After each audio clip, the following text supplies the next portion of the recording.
Hello friends, இன்றைக்கி நம்ம பார்க்க போகிறது my man is a cupid ட்ராமாவோட 14th எபிசோட். மறக்காமல் சப்ஸ்கிரைப் பண்ணிக்கோங்க. இப்போ நம்ம வெயிட் பண்ணாமல் ஓப்பனிங் சீனுக்குள்ளே போயிடலாம். ஓப்பனிங் சீன்லேயே நம்ம ஹீரோயினுக்கு வந்து எல்லாமே ஞாபகம் வந்திருக்கோம்ல.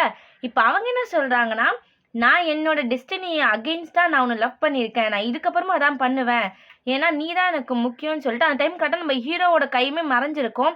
அதையுமே நம்ம ஹீரோயின் பார்த்துருப்பாங்க. அது என்னது, நான் அன்றைக்கி பார்த்ததெல்லாம் உண்மை தானே அப்பன்னு சொல்லி பேசுகிறாங்க. இப்போ ஹீரோ கேட்குறாரு, இது வந்து மெட்டஃபோர்னு சொல்லுவாங்க. அவர் எக்ஸ்பிளைன் பண்ணுறதுக்கு கூட சரி ஓகே, ஒன்றும் பிரச்சனை இல்லை, நீ இது போனீங்கன்னா 2 நாளில் வந்துடுவேல்ல, இல்லை ரெண்டு வாரம் ஆகுமா? அது சொல்ல முடியாது, 2 நாள் ஆகலாம், 2 வருஷம் கூட ஆகலாம். சரி நீ மிலிட்ரிக்கு போய்க்கிறேன்னு நினச்சிட்டு நான் உனக்காக வெயிட் பண்ணிட்டு இருக்கேன் சரியா? இல்லை சில டைம் 18 வருஷம் கூட ஆகலாம்னு சொல்ல நம்ம ஹீரோயின் ஷாக் ஆயிடுறாங்க. சரி எதுக்காக நீ அதுக்குள்ளே போகிற, அது இதுக்கப்புறம் தேவை கிடையாது தானே. நம்ம ஹீரோ எக்ஸ்பிளைன் பண்ணலான்னு வராரு எதுக்காகன்னு. ஆனால் அதுக்குள்ளே ஹீரோயின் வந்து எனக்கு புரிஞ்சு போச்சு, நீ வந்து ஒரு ஏஞ்சலாக இருக்கிறதுனால உனக்கு வந்து அழகு ரொம்ப முக்கியம். ஸோ உனக்கு பேபி ஃபேஸ் இருக்கணுன்றதுக்காக நீ அப்பப்போ அந்த கூட்டில் போயிட்டு மறுபடியும் வருவ கரெக்டா அப்படின்ற மாதிரி சொல்ல நம்ம ஹீரோ பேச விட மாட்டுறாங்க. இங்கே இப்போ நான் தான் உனக்கு கடைசியில் இதுக்கப்புறம் நீ அழகாக இருக்க வேண்டிய அவசியம் இல்லை, நீ இப்படியே போதும், ஸோ அதனால நீ போகாத, அங்கெல்லாம் நீ போய் ஒன்றுமே பண்ண தேவையில்லைன்னு சொல்கிறேன். நம்ம ஹீரோ சொல்கிறாரு, அதெல்லாம் என் கையில் இல்லைம்மா, நான் போகணுன்னா போய் தான் ஆகணும்னு வழி கிடையாதும்மா, என் கையில் கிடையாதுன்னு சொல்கிறாங்க. நம்ம ஹீரோ, நீ வந்து மறுபடியும் அழகாகி தானே வரப்போகிற, இல்லை நீ போகாத அப்படின்னு சொல்கிறாங்க. இங்கே பார், உனக்காக நான் இன்னும் போக மாட்டேன்னு மூஞ்சில் வச்சாமே சொல்லிட்டேன், உனக்காக நான் ஓரறிவு ஜீவனன்னு ஏன் மாட்டு சாணியாக கூட நான் பிறந்திருக்கேன், ஆனால் எனக்காக நீ வந்து அந்த மெட்டஃபோரை உன் அழகு நீ விட்டு கொடுக்க மாட்டேறல, அவ்வளோதான் இல்லை நான் அப்படின்னு சொல்லிட்டு கோவப்பட்டு கிளம்பிடுறாங்க. நம்ம ஹீரோ இவட்ட என்னத்தை சொல்லி புரிய வைக்கிறதுன்னு முழிச்சிட்டு இருக்காரு. இப்போ அதே காண்டோட ஃப்ரெண்டுக்காரியும் நம்ம ஹீரோயின் வந்து சரக்கு அடிக்கிறாங்க. ஏன்னா ஃப்ரெண்டுக்காரி தான் குண்டு பையன் வந்து மறைஞ்சு போனால ஏமாத்திரான்னு நினச்சிட்டு இருப்பாள். இப்போ வீட்டுக்கு வந்து பார்த்தா உள்ள ஒரே போர்க்களமாக இருக்குது. என்னென்னா குண்டு பையன் ஏன்டா அப்படி பண்ணீங்கன்னு சொல்லி சண்டை போட்டுட்டு இருக்கான். டேய் இங்கே பாருடா, நம்ம போக வேண்டிய டைம்னு சொல்ல, உங்களுக்குடா, அது எனக்கு இல்லை, என் லைஃப்பில் இப்போ தான் ஒரு லவ் அமைஞ்சிச்சு தெரியுமா? அது மட்டும் இல்லாமல் அவள் பில் என்ன தெரியுமா, அந்த பில் 25,000 ஓவா, அதை நான் அவள் தலையில் கட்டிட்டு வந்துட்டடா, அவள் என்ன நினைப்பா என்னன்னு சொல்லுவோம். கண்டிப்பாக உன்னை ஒரு ஃப்ராடு பையன் தான் நினைப்பா அப்படின்னு சொல்லிட்டு வெள்ளை முடிக்காரன் சொல்ல சிரிச்சின்னு இருக்கானுங்க. உங்களுக்கு என்னைய பார்த்தா காமெடியாக தெரியுது இல்லை, உங்களால் தானே என் லைஃப் அழிஞ்சு போச்சுன்னு சொல்ல நம்ம ஹீரோ கரெக்டு தான், உன்னை ஃப்ராடு பையன் தான் நினச்சிப்பான்னு என்ட்ரி கொடுக்குறாரு. டேய் நீயும் மாடான்னு சொல்லிட்டு இருக்கும் போதே மறுபடியும் மறைய ஆரம்பிக்கிறாங்க. அந்த அம்புமே மறுபடியும் மறைஞ்சு போய் பறக்க ஆரம்பிக்குது. அந்த வீட்டில் இருக்க ஃப்ளார்ஸ் எல்லாமே மறுபடியும் மலர ஆரம்பிக்குது. ஆனால் கொஞ்ச நேரத்துலேயே மறுபடியும் பழைய மாதிரி ஆயிடுறாங்க எல்லாமே. நம்ம ஹீரோ மறைய மாட்டாரு, பட் ஹீரோவை தவிர ஃப்ரெண்ட்ஸ்காரங்க எல்லாமே மறையிறாங்க.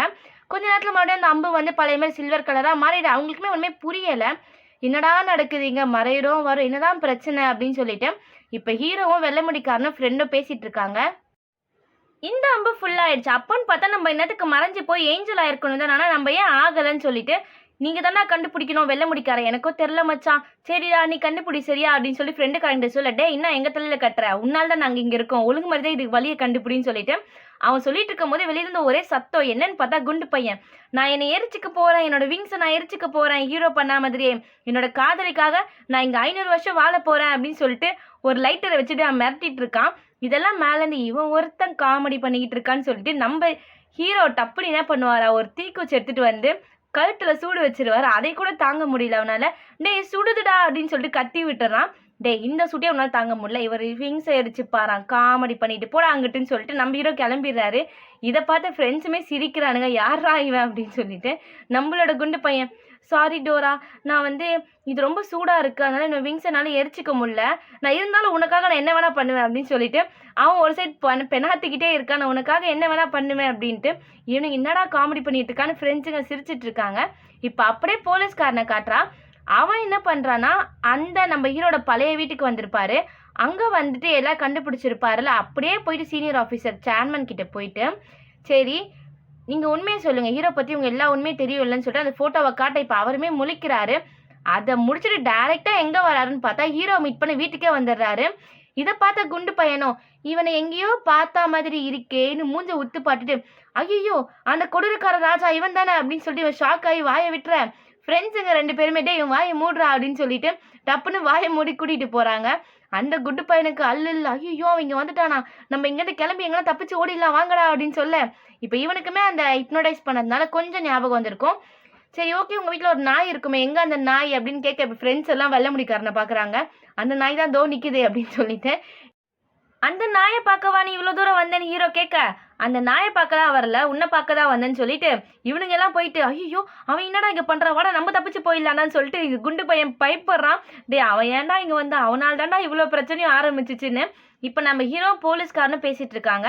நீ யாரு எனக்கு தெரிஞ்சு போச்சு, பரவாயில்லையே இந்த காலத்துலேயும் குப்பைட்டுன்னு இருக்காங்க போலன்னு சொல்லிட்டு, சரி அதை விடு, இந்த பொண்ணு யாரு, இவ தானே ஹீரோயின், உண்மையை சொல்லு, இவ தான் என்னோட கனவுலையுமே வரா, ஹீரோயின் தானே இந்த பொண்ணுன்னு சொல்ல, அது உனக்கு தேவையில்லாதுன்னு ஹீரோ சொல்கிறாரு. நீ சொல்லிதான் ஆகணும், நான் கண்டுபிடிச்சேன், நான் சொன்னல கொஞ்ச நாள் போதும் நான் உன்னை யாருன்னு கண்டுபிடிச்சிருவேன்னு. நீ ஒரு குப்பிடு, உன் கூட இருக்கிறவங்களும் குப்பின்னு எனக்கு தெரியும், ஆனால் இந்த பொண்ணு யாருன்றது எனக்கு தெரியணும். இவ தான் என் கனவுல அடிக்கடி வரா, இவ யாரு, எதனால் இவ கனவுல வரா, இவ தான் ஹீரோயினான்னு எனக்கு நீ கன்ஃபார்ம் பண்ணுன்னு சொல்ல. அதெல்லாம் சொல்ல முடியாது, உனக்கு அது தேவையில்லாத விஷயம் ஹீரோ சொல்ல மாட்டாரு. இல்லை நீ சொல்லிதான் ஆகணும்னு கேட்க, நீ தான் அந்த பொண்ணை கொலை பண்ண, 500 வருஷத்துக்கு முன்னாடி என்னையே நீ கொலை பண்ணிட்ட, அந்த பொண்ணையும் நீ கொலை பண்ண ட்ரை பண்ண, போதுமா, இதுதான் நீ தெரிஞ்சுக்கணும்னு நினச்சது. டே நான் உன்னை கொலை பண்ணா நீ எப்படிடா இங்கே நிற்ப, நான் ஒரு ஏஞ்சல்ன்றதுனால நான் உயிர் பொழைச்சிக்கிட்டேன், ஆனால் அந்த பொண்ணு பொழைக்கல. இப்போ இவனுக்குமே உண்மையிலே நான் அந்த பொண்ணை கொலை பண்ண பார்த்தேன்னா, ஆமாம் நீ கொலை பண்ணதா பார்த்தேன், ஏன் உன்கிட்ட அவர் சொல்லலையா, அவர் இன்னும் வந்து உன்னை மீட் பண்ணலையா அப்படின்னு கேட்க, எவரை பற்றி நான் பேசிகிட்டு இருக்க, யாருமே என்னை வந்து மீட் பண்ணலன்னு சொல்ல. இப்போ நம்பிரமே முழிக்கிறாரு. நம்பிரும் அந்த விதியின் கடவுளை பற்றி சொல்லிட்டு இருப்பாரு. நீ என்ன சொல்கிற, உண்மையா அதுன்னு யோசிக்கும் போதே இவனுக்கு அந்த ஹிப்னோடைஸ்டில் ஞாபகம் வந்திருக்கோம்ல, ஹீரோயினை வந்து கத்தி வச்சு குத்துறா மாதிரி, ஒருவேளை நம்ம உண்மையிலே இந்த பொண்ணை கொலை பண்ண ட்ரை பண்ணியிருக்கோம் போலன்னு இவனுமே கவலைப்படுறான். ஆமாம் நீ யாரை பற்றி பேசுகிற, யார் என்னை வந்து பார்ப்பாங்கன்னு சொல்லிட்டு இருக்கும்போது ஹீரோயின் அந்த டைம் கால் பண்ணேன். சரி ஓகே, நீ காலையில் எந்திரிச்ச உடனே ஃபர்ஸ்ட் எனக்கு தான் கால் பண்ணும், புரியுதா, நீ மறைஞ்செல்லாம் போயிடக்கூடாது புரியுதா அப்படின்னு சொல்லி ஹீரோயின் சொல்ல. இப்போ அதே நம்மளோட போலீஸ்கார் வந்து யோசிச்சுட்டு இருக்காரு, நான் ஏன் அவள் கொலை பண்ணியிருக்கணும், அது மட்டும் இல்லாமல் எதற்காக, யாரை பற்றி அவன் சொல்கிறான், யாரை என்னை பார்க்க வருவாங்கன்னு எதுக்காக சொன்னான்னு சொல்லிட்டு யோசிச்சுட்டு இருக்காரு.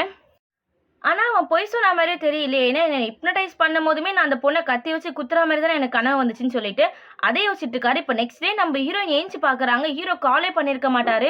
இவங்களுக்கு பயம் வந்துடுது, எங்கே அவர் ஓடி மறைஞ்சு போயிட்டாரோ அப்படின்னு சொல்லிட்டு பதினச்சுட்டு கால் பண்ணா, ஏமா இவ்வளோ கால் பண்ணியிருக்கேன், நான் குளிச்சுட்டு வந்தமான்னு சொல்லிட்டு அவர் அசால்ட்டாக பேச, டேய் நான் உன்னை எனக்கு கால் தானே பண்ண சொன்னேன், எந்திரிச்ச உடனே இப்போ குளிக்கிறது முக்கியமானு கத்தி விட்டுட்டு இப்போ ஹீரோ தான் கூட்டிகிட்டு வந்து வேலையில் விடுறாரு ஹீரோயினை. அப்போ போலீஸ்கார் வந்திருப்பாரு. ஆனால் போலீஸ்காரில் ஹீரோயின் கிட்ட பேசக்கூட முடியல, ஏன்னா இந்த பொண்ணை நம்ம கொலை பண்ண பார்த்தோமே அப்படின்னு சொல்லிட்டு அங்கேருந்து கிளம்பி போகிறாரு. நம்மளோட போலீஸ்காருக்கு அடிபட்டிருக்கோம். அப்போ ஹீரோயின் வந்து இந்தாங்க ஆயில்மெண்ட்னு கொடுக்க, இதை பார்த்து நம்ம ஹீரோ காண்டாகிறாரு, இவன் எதுக்கு ஆயில்மெண்ட்லாம் போய் கொடுக்குற, அக்கறை இருக்கிற மாதிரி அப்படின்னு சொல்லிட்டு. இப்போ அப்படியே நம்ம ஃப்ரெண்டுக்காரையை காட்டினா, ஆமாம் அந்த குண்டு பையன் எங்கே போயிட்டான், காணோம் ஆளையன்னு கேட்க, ஒருவேளை அவனுக்கு கேர்ள் ஃப்ரெண்ட் கிடச்சிச்சோ என்னவோ, அவன் ஆளையே காணோம் மேம் அப்படின்னு சொல்லிட்டு அங்கே இருக்கிறவனுக்கு சொல்கிறானுங்க. இவங்களுக்கா சரியான காண்டு, என்னைய வந்து பில் கட்ட வச்சுட்டு ஆளு கிடச்சிச்சாமா அவனுக்குன்னு. இப்போ அப்படியே நம்ம போலீஸ்க்கு இன்னொரு பாடியுமே கிடைக்குது, ஒரு பொண்ணோட பாடி. யாருன்னு பார்த்தா அந்த பொண்ணு, அந்த கிம் கூட ஒர்க் பண்ண பார்த்தீங்கன்னா அந்த பொண்ணை பற்றி விசாரிச்சா அந்த பொண்ணும் கிம்மும் அஃபேரில் இருந்தாங்க. ஆனால் எப்போ கிம் அந்த கேஸில் வந்து மர்டராக சஸ்பெக்ட் பண்ணாங்களோ அப்போதுலாம் அந்த பொண்ணு வந்து டிஸ்டன்ஸ் மெயின்டைன் பண்ணிக்கிட்டா. அந்த பொண்ணு அவர் கூட மட்டும் இல்லை, எல்லா டிபார்ட்மெண்ட்லேயும் ஒரு பையன் கூட நல்லா க்ளோஸாக தான் இருப்பான்னு சொல்லிட்டு எல்லாம் அந்த பொண்ணை பற்றி விசாரிச்சுட்டு இருக்காங்க. இப்போ போலீஸ்காரமே கிம் கிட்ட போயிட்டு, இந்த பொண்ணை நீ தானே கொலை பண்ண, உன்னோட ஃபிங்கர் பிரிண்ட் அங்கே இருக்குடான்னு சொல்ல, இவன் சொல்ல சத்தியமாக இந்த பொண்ணை நான் கொலை பண்ணல, இந்த கொலைக்கு எனக்கு சம்மந்தமே இல்லைன்னு அழைச்சி பேசுகிறான். அந்த கொலையை நீ ஒத்துக்கிட்ட, நீ தான் பண்ண, இதையே ஒத்துக்க மாட்டேன்னா, உண்மையாலே இதை நான் பண்ணலை, அன்னைக்கு ஆக்சுவலாக நாங்கள் அந்த இடத்துக்கு போயிருந்தோம், எனக்கும் அவளுக்கும் சண்டை நடந்துச்சு அப்படின்னு சொல்லி ஃப்ளாஷ்பேக்கை சொல்கிறான். இந்த பொண்ணுக்கிட்ட வந்து ரொம்ப ஓவர் பொசசிவாக இருந்திருப்பான். அந்த பொண்ணு நீ ஹஸ்பண்ட் ஒன்றும் இல்லைன்னு சொல்ல இவனுக்கு கோவமாக இவன் கழுத்து நெரிக்க போயிருப்பான். ஸோ அந்த பொண்ணு கடுப்பாகி அந்த பொண்ணு தான் இவனோட கழுத்தில் கீறி இருக்கும். ஆனால் அது ஹீரோயின் கீறின அந்த மார்க்கோட மேட்ச் ஆனதுனால இவன் தான் சஸ்பெக்ட்னு பிடிச்சிட்டு வந்திருப்பாங்க. ஆனால் ஆக்சுவலாக கீறினதே அந்த பொண்ணு தான். கிம் இந்த பொண்ணு லவ் பண்ணதுனால நான் இந்த பொண்ணை கொலை பண்ணவே இல்லைன்னு அடிச்சு பேசிட்டு இருக்கான். அப்போ அந்த ரெட் நோட்டை காட்டுறாங்க. இந்த ரெட் நோட் எப்படி அந்த பொண்ணுக்கிட்ட கிடச்சிச்சு அப்படின்னு கேட்க, அந்த ரெட் நோட்டை பார்த்தோன்னே இவனுக்கு அல்ல கிளம்புது. டப்புன்னு ஆஃபீஸர் அவ்வளோதான், இதுக்கு மேலே என்னால் எதுவும் பேச முடியாது, என்னை வந்து உள்ளே கூட்டிகிட்டு போங்கன்னு சொல்லிட்டு அவன் பதறிட்டே உள்ளே போயிட்டு, என்னால் ஒன்றும் பண்ண முடியாது, எனக்கு ஒன்றுமே ஆகாது, நான் உள்ளே ரொம்ப சேஃப்டியாக இருக்கேன், நான் உள்ளே ரொம்ப சேஃபாக இருக்கேன், எனக்கு ஒன்றும் ஆகாதுன்னு சொல்லிட்டு பைத்தியம் பிடிச்ச மாதிரி அவன் அதையே சொல்லிக்கிட்டு இருக்கான். இப்போ நெக்ஸ்ட்டு சீன்லேயே ஃப்ரெண்டோ வெல்ல முடிக்காரனும் என்னவா இருக்கும், ஏன் நம்ம இன்னும் போகாமல் இருக்கோம், நம்ம இன்னத்துக்கு மறைஞ்சிருக்கணுமே, ஆக்சுவலாக இந்த அம்பு ஃபுல்லாச்சுன்னா நம்ம அகைன் ஏஞ்சலாக இருப்போம், அப்போ ஹியூமன்ஸ் கண்ணுக்கு தெரிஞ்சிருக்க மாட்டோம், ஆனால் நம்ம இன்னும் மாறாமல் இருக்குன்னு கேட்க, அது ஆனால் எனக்கும் புரியல. ஃப்ரெண்டுக்காரன் கேட்குறான். ஆனால் ஃப்ரெண்டுக்காரன் ஏதோ ஒரு விஷயத்த நினச்சி பயப்படுறான். அது நம்ம ஹீரோக்கு ஏதோ கெட்டது நடக்கிற மாதிரி தான் இருக்குது. நம்மளோட வெள்ளை முடிக்கார என்னவாடா இருக்கும், உனக்கு ஏதாச்சும் தெரிஞ்சிச்சுன்னா சொல்லுடான்னு சொல்ல, இவனுக்கு ஏதோ ஒரு விஷயம் தெரியுது ஆனால் இவன் சொல்ல மாட்டான். நம்ம ஹீரோ அந்த மெட்டஃபோரில் இருக்கும் போதே அப்படியே அழிஞ்சு போகிற மாதிரி இவனுக்கு நினப்பு வருது. ஒன்றும் இல்லைடா அப்படின்னு சொல்லி மலிப்பிடுறா மறுபடியும். அந்த டைமில் கரெக்டாக மறுபடியும் அந்த அம்பு வந்து பறக்க ஆரம்பிக்குது. இவங்க மறைய ஆரம்பிக்கிறாங்க. நம்ம குண்டு பையனுக்கு வந்த சோதனையை பாருங்க. அவன் மறுபடியும் மன்னிப்பு கேட்கலான்னு போயிருப்பான் பொக்கே வாங்கிட்டு. கரெக்டாக டோர் வெளியே நின்றுட்டு இருக்கும் போதே இந்த அம்பு பறக்க ஆரம்பிச்சிருமா. ஸோ அகைன் என்ன ஆகும், அவன் ஏஞ்சலாக மாறுறதுனால மறைஞ்சு போயிடுறான். அந்த இடத்துல அந்த பொக்கே விழுந்துடுது. ஐயோ இப்போ மட்டும் கூடாது அப்படின்னு சொல்லிட்டு மறைஞ்சு போக அந்த பொக்கே விழுந்துற அந்த மீதி 2 ஸ்டூடெண்ட்டும் மிஸ் உங்களுக்கு யாரோ பொக்கே கொடுத்துருக்காங்க அப்படின்னு சொல்லிட்டு பொக்கே கொடுக்க அதில் பார்த்தா காசு இருக்குது. எவ்வளோ அமௌண்ட் செலவு பண்ணியிருந்தாலும் அந்த அமௌண்ட் இருக்க ஓடி போய் பார்க்குறா. நம்ம குண்டு பையன் தான் வந்திருக்கான் அப்படின்னு சொல்லிட்டு. ஆனால் குண்டு பையன் பக்கத்தில் தான் நிற்பான். ஆனால் இவ கண்ணுக்கு தெரியாது. இப்போ நம்ம ஹீரோக்கு என்னவா இருக்கும் அந்த சைக்கோ கொலைகாரனை பற்றி ஒரு டவுட்டாகவே இருக்கு. அப்போ அவனை மாதிரியே யாரோ ஒருத்தர் நிற்கிற மாதிரி இருக்க. இவர் ஃபாலோ பண்ணிட்டு போயிடுறாரு. நம்ம ஹீரோயின் கரெக்டாக ஃபோன் பண்ணிகிட்டே இருப்பாங்களா. காரில் பார்த்தா ஃபோன் இருக்கும், ஹீரோ காணும். அவ்வளோதான், மறைஞ்சு போயிட்டான் போல, இவன் ஃபோனை வச்சுருக்கான், இங்கே மறைஞ்சு போயிட்டான் போல அழுகவே ஆரம்பிச்சிடுறாங்க. ஆனால் நம்ம ஹீரோ அந்த சைக்கோ கொலைகாரனை துரத்திட்டு போயிருப்பாரு. ஆனால் அவனை பிடிச்சிருக்க முடியாது. ஸோ நம்ம தான் தப்பாக பார்த்துருக்கோம் நினச்சி ரிட்டன் வரும்போது நம்ம ஹீரோயினா நான் எவ்வளோ பயந்துட்டு தெரியுமா, நீ மறைஞ்சு போயிட்டேன், தயவு செய்து இந்த மாதிரி என்கிட்ட சொல்லாமல் கொள்ளாமல் மறைஞ்சு போகாது, என்னால் தாங்கிக்கவே முடியாது அப்படின்னு சொல்லிட்டு அவங்க அழுக ஆரம்பிச்சிடுறாங்க. நம்ம ஹீரோ நீ பயப்படாத, நான் மறைய மாட்டேன்னு சொல்லிட்டேன், இதுக்கப்புறம் நம்ம ஒன்றா இருக்கலாம்னு சொல்கிறாரு. இப்போ அப்படியே ஃப்ரெண்டுக்காரி சிவக கடலில் ஏதோ ஒரு பாரில் குடிக்க வந்திருக்க. அந்த இடத்துல ஒரு பையன் வந்து ஃப்ளோட் பண்ணிட்டு இருக்கான். நீ அழகா இருக்கி அப்படின்னு சொல்லிட்டு. ஆனால் நம்ம குண்டு பையனும் அங்கே தான் இருப்பான். அதனால போட்டு பொலன்னு பிறந்துட்டு இருக்கான் அந்த பையனை. யார்கிட்டடா பேசுகிற, அவன் என்னோட ஆளுடான்னு சொல்லிட்டு அந்த பையனை ஓடி போயிடா. இப்போ அந்த பில்லையுமே நம்ம ஃப்ரெண்டுக்காரி தான் கட்டுறா. டே என்னை பார்த்தா எப்படிடா தெரியுது, ஆளாளுக்கு பில்லை என் தலையில் கட்டிட்டு போயிடுங்க, என் தலையில் இழிச்சவாய் எழுதி வச்சிருக்கான்னு. இவன் அப்படியே ஜாலியாக பார்க்கில் விளையாடிட்டு இருக்கும் போது நம்ம குண்டு பையனை ஊஞ்சல் ஆடுறான், சீசா ஆடுறான். அவளுக்கு ஒன்றுமே புரியல, செம்ம போதையில் இருக்கிறதுனால அவன் நல்லா வந்து யாரும் நம்ம கூட விளையாடுறாங்கன்னு நினச்சிட்டு இருக்கான்.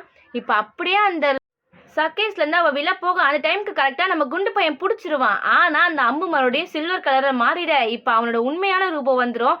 அதை ஃப்ரெண்டுக்காரி பார்த்துருவா.